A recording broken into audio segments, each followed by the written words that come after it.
Pettit Trusted Advisor here. Today we're going to show you how to reattach Rubrail using Pettit's Flexpoxy. Remove Rubrail,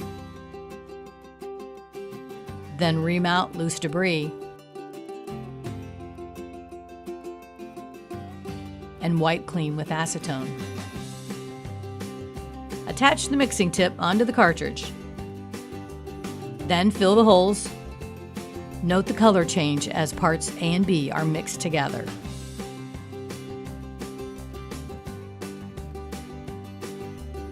Remove excess material to level the surface. To extend the life of the remaining product, don't forget to clean and replace the cap on the cartridge. Drill holes using proper bit to accommodate the screw size. Reinstall the screws and you're all done. Although most epoxies are brittle, Flexpoxy is unique in that it can be drilled, tapped, screwed, nailed, molded or shaped without sagging, both vertical and horizontal applications. It's also ideal for keel joints. Flexpoxy can be used both above and below the waterline.